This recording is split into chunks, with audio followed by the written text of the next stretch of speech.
창세기 15장에서 16장을 보겠습니다. 여호와 하나님이 아브람에게 큰 민족을 이루고 창대하여 복을 주리라 했던 그 약속을 받들어 하나님께 순종하여 왔는데, 그 약속을 이루시는 하나님의 현재 계획들을 보는데 너무나도 터무니없는 나머지 묻습니다. 자녀도 없는데 다메섹 사람 엘리에셀, 자신의 신실한 종으로다가 그 약속을 이루게 할까요? 그러나 하나님은 여전히 내 몸에서 난 자가 내 상속자다. 그리고 나서 이 무뼈를 봐라. 내 자손이 이와 같이 많을 것이다. 그래서 또 이 아브라함이 말씀을 순종합니다. 그리고 나서 언약을 맺는데 동물을 갈라 쪼개는 그 당시의 문화적 전통을 따라 하나님이 아브라함에게 약속을 하시죠. 어느덧 3년이 됐나요? 제가 이 장을 설교한 지가 3년 전에 목요 예배 때 저녁에 교회에서 한 것 같아요. 처음에 이 목요 예배 설교 때 15장을 했는데 벌써 3년이 지났습니다. 네, 사람이 늙어가는 것 같습니다. 그렇지만 속 사람은 더욱더 강건해지고 주님과의 교제가 풍성해짐을 발견합니다. 신앙생활을 오래 하신 분들은 모두 다 체험하실 줄 믿습니다. 하나님의 음성을 듣고 기도로 대화하며 하나님 아버지와 함께 하는 게 신앙생활이죠. 예수를 구주로 모시고 그 예수의 뜻을 받들어 사는 게 신앙인 줄 믿습니다. 그 예수님의 뜻을 따라 나는 죽고 내 안에 행하시는 일은 오직 그리스도임을 고백하는 게 세례요. 또 앞으로 살아가는 그리스도인의 방식입니다. 그거를 알고 있음에도 불구하고 여전히 사람은 살아가다가 신앙의 노선에서 잠깐 벗어나는 실수를 하게 됩니다.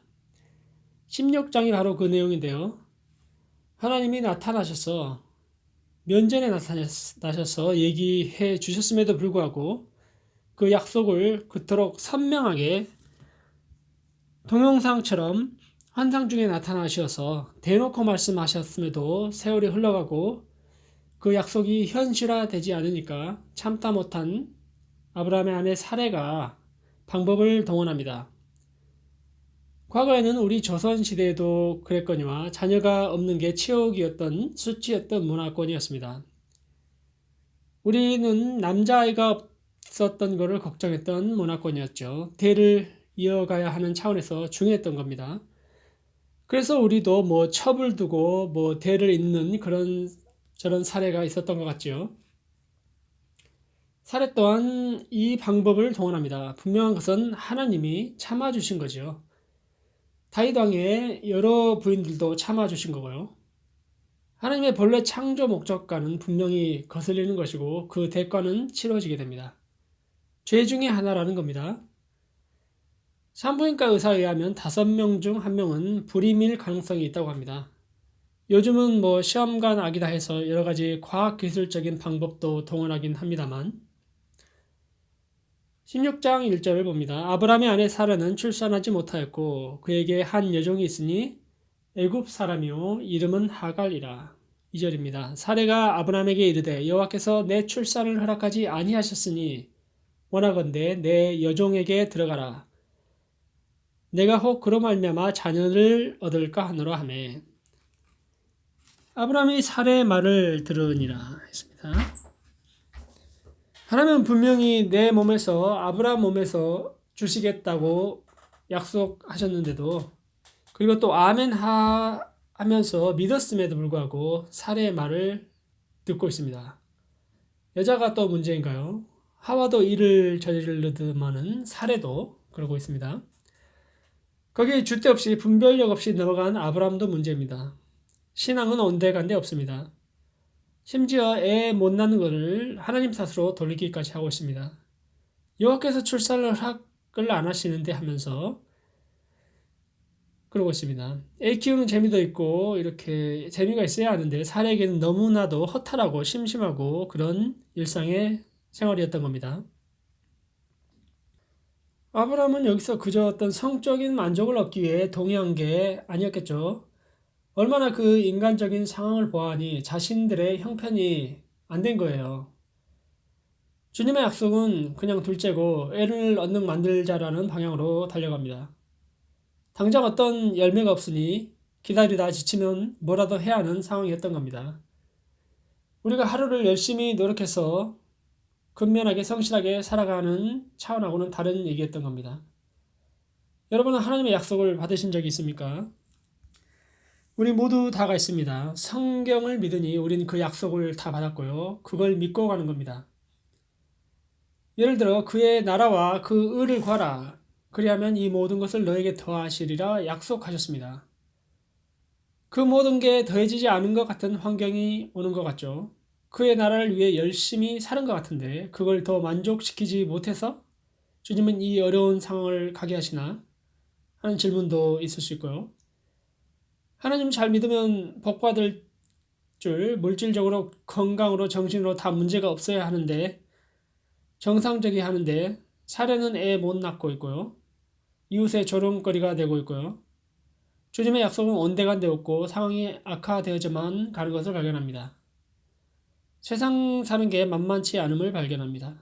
때론 우린 사례와 같이 아브라함과 같이 뾰족한 방법을 생각해냅니다. 탈출구를 찾으러 애씁니다. 삶을 개선시키기 위해서 다 좋습니다. 좋은 겁니까 지금 이 상황이? 그런데 중요한 것은 주님의 약속을 저버리고 자꾸 남과 비교하여 내가 그걸 얻어내지 못하니 하나님이 응답하지 않으시는 거고 나는 나름대로 주의 뜻과는 별개로 나 살 길을 마련하는 겁니다. 주위의 비웃음과 조롱으로부터 탈출하고 싶어지는 겁니다. 그때 그 상황이 고대인들은 자식이 없는 것을 신의 저주로 여겼던 시대이고요. 약속을 기다려야 하는데 조바심이 나고 하나님을 불신합니다.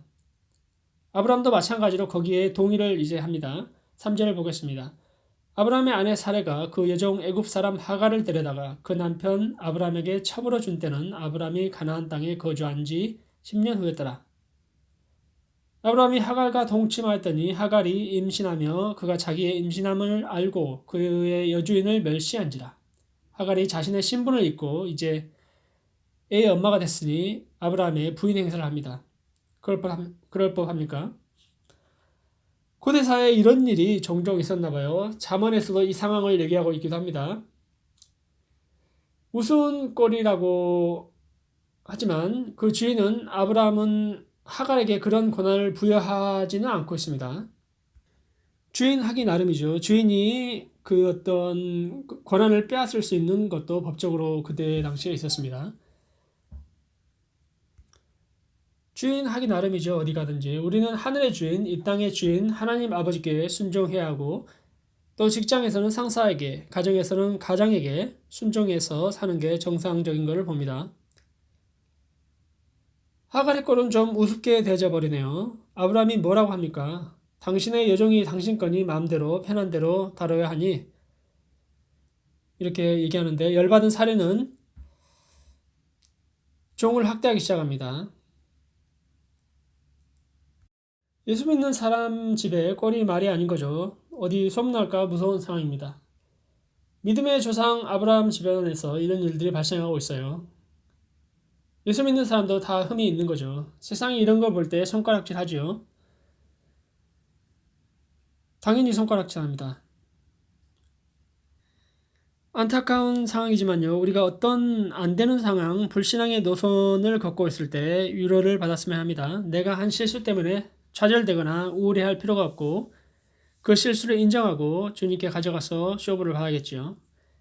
믿음의 조상 아브라함의 실수가 다 기록되어 있는 게 실수 많고 허물 많은 우리에게도 위로를 주고 너무 그런 실수와 좌절감에 갇혀있지 않고 다시금 털고 일어나서 시작하면 된다는 걸 봅니다. 이제 하갈은 여주인 사례를 피하여 도망하고 맙니다. 괜히 하갈은 스스로 교만해져서 힘들게 되어져 버렸네요. 애만 낳아주고 종노릇 잘했으면 본전이라도 건졌을 텐데 스스로 어렵게 되었어요. 여기서 우리는 중요한 걸 볼 수 있어야 합니다. 맡겨진 일을 잘 하면 되는 거고요. 그 다음 사명을 주시는 분은 하나님이라는 걸 알 수 있어야 하겠습니다. 항상 우리는 남하고 비교하기 때문에 불행해집니다. 하나님은 우리를 창조하실 때 분명히 목적을 가지고 그 사람에게 달란트를 주셔서 남이 할 수도 없는 가장 귀중한 일들을 할 수 있게 하시죠. 하갈은 종으로 부름받은 것을 망각하고 주인 행세하려다가 한 대 얻어맞고 있습니다. 주인의 뜻을 따라 잘 충성 봉사하고 있으면 때에 따라 주인이 높여주는 게 다 성경적 원리이고 주님의 방법 아니겠습니까? 이 만족함이 없는 상태는 끊임없는 경쟁으로 몰아가고 스트레스를 받고 남과 비교하다 스스로 좀처럼 행복하지 않는 노선을 택하고 맙니다. 어려운 길을 택한 하갈을 불쌍히 여긴 하나님은 9절 보겠습니다. 여호와의 사자가 그에게 이르되 내 주인 여주인에게로 돌아가서 그 수하에 복종하라. 그렇게 하면이라는 말은 안 나왔지만 10절에 여호와의 사자가 또 그에게 이르되 내가 내 씨를 크게 번성하여 그 수가 많아 셀 수 없게 하리라. 그래서 이제 이스마엘이라는 인물이 탄생하고요. 그 후예들은 사람 중에 들나귀 같이 되리라. 그의 손이 모든 사람을 치겠고 모든 사람의 손이 그를 칠지며 그가 모든 형제와 대항해서 살리라 하는 예언이 선포가 되어져 버립니다. 이 말씀은 결코 축복의 메시지는 아닌 듯 보이죠. 현재도 이 후예들이 터키를 비롯한 아랍권 국가인데 거기서 분쟁이 끊이지 않고 있는 걸 보면서 이처럼 믿음으로 행하지 않는 모든 것들이 죄악이고요. 하나님의 방법을 따라 하지 않았을 때는 그 결과는 사람이 감당치 못할 불행을 초래하기도 하는 것 같습니다. 제가 한때 요리를 했었죠. 잠깐이었지만요. 그 동기가 어디서 나왔는지를 지금 보니까요. 하나님의 약속을 믿지 못한 가운데 육적인 소욕을 따라 가지 않았나 생각을 해봐요. 이거 뭐 신학교 홍보에도 별로 재미도 없는 것 같고 학교 나와도 다들 보니 쉽지 않은 것 같고 하나님이 저에게 주신 말씀을 정당화해서 직업 선교사라는 타이틀을 가지고 싶었던 그런 노선으로 갈아타게 되었죠. 그때 당시 여기저기 상담을 의뢰도 했었지요. 이 직업 선교라는 게 잘못되어졌다는 말은 아닙니다. 이렇게 해서 선교를 잘하는 선교사님들도 많이 계시고 그것도 하나님 뜻이지요. 중요한 것은 육의 소욕을 따라 그 결정을 했느냐의 문제인 겁니다. 요리를 해서 남들 잘 받는 영주권도 받아보고 학비도 나중에 싸게 해서 공부하면 더 좋을 것 아니냐? 처음에 결정하고 다짐했던 방향하고 계속해서 다르게 중심에서 벗어나는 게 많은 사람들이 실수를 하는 거 아니겠습니까? 아니나 다를까 지금 돌아보면 그게 바람직한 결정은 아니었구나라는 후회 및 반성, 묵상을 해봅니다. 하나님 뜻을 따라 간다 하면서도 자칫하다 육신의 소욕을 이루기 위해 가면 이렇구나라는 것들을 실패를 통해 경험을 했지요. 사라 또한 여기서 인간적 실패를 경험함으로 말미암아 믿음을 갖게 됩니다. 사례가 사라로 바뀌어집니다. 공주라는 뜻의 이름에서 여왕을 뜻하는 이름으로 바뀌어집니다. 아버지 하나님에 대한 신뢰는 신앙의 연륜이 더해질수록 갖게 되는 고귀한 것이지요. 하갈 또한 주인 노릇 하려다가 쫓겨나서 어려움을 당하던 중 살피시는 하나님을 만납니다. 아브라함과 관계가 되었으니 받은 축복 아니겠습니까? 애굽 이집트에서 바로에게 물품으로 받은 종이었던 간에 사원 종이었던 간에 종 신분에 와서 하나님을 만나고 그 주님을 만나 뵙고 하는 고백이 나를 살피시는 하나님. 우리가 항상 잊지 말아야 할 것은 고난과 환난 중에도 하나님은 항상 함께 계시기 때문에 늘 기도에 힘쓰고 부정적이 되지 않고 이 살피시는 주님을 의지하고 하루하루 하나씩 맡겨진 삶을 잘 살아가다 보면 좋은 날들이 오는 것을 발견합니다. 아브라함과 사라처럼 아담과 하와처럼 주인된 하나님께 묻지 않고 주인의 자리에 가버리니까 항상 부작용이 나죠. 누구든 그럴 수가 있는 것 같습니다. 결과는 감당치 못할 부작용 내지는 대가를 치러야 하는 경우를 많이 만나게 됩니다. 주인 대신 예수님께 모든 걸 내걸고 내맡기는 삶이 되어야겠습니다. 잠깐 간증을 하자면요. 저에게는 염려, 불안, 초조, 공포라는 심리적 불안이 있었습니다. 그걸 통해 하나님을 만나는 계기가 되었지만요. 일말에 해결되지 않는 이 문제 또한 감사하며 내년에 심리학을 한번 공부해 보려고 합니다. 하나님이 최근에 여러 가지 방면으로 공부며 일을 할 수 있는 길들을 열어주셨습니다. 놀라운 일이 아닐 수 없습니다. 제가 이거 보니까 고백하는 것은 개인의 삶에도 정확한 시간표를 가지고 간섭하시고 이끄신다는 것을 발견했습니다. 다음 주에는 자원봉사로다가 AUT에 가서 채플린으로 가서 한번 어플라이를 했는데요. 전도문을 여시는 주님의 계획을 보려고 합니다. 같이 기도해 주시고요. 그래서 우리는 그 살아계신 하나님이라고 고백할 수가 있는 겁니다. 우리의 앞에 길의 여정을 막으시기도 하고 길을 내시기도 하고 기다려야 하는 시간표도 있고요. 어쩌면 이 기다림이 좀 힘들 수도 있겠죠. 그것만 바라보고 언제 떨어지냐 하면 힘들죠. 정답이 언제 오냐 그리고 그것만 기다리면 힘들죠. 성실히 그날 맡은 일을 하다 보면 그 답이 그리고 연락이 와 있는 걸 경험하지 않습니까? 주님께서 주시겠다고 행하시겠다고 하는 약속에 대해서 기다리며 주님 뜻을 따르는 모두가 되었으면 합니다. 기도드리겠습니다. 주님, 때론 조급해서 먼저 일을 저질러 놓고 주님 보고 뒷감당하라는 우리의 기도가 행동이 많음을 봅니다.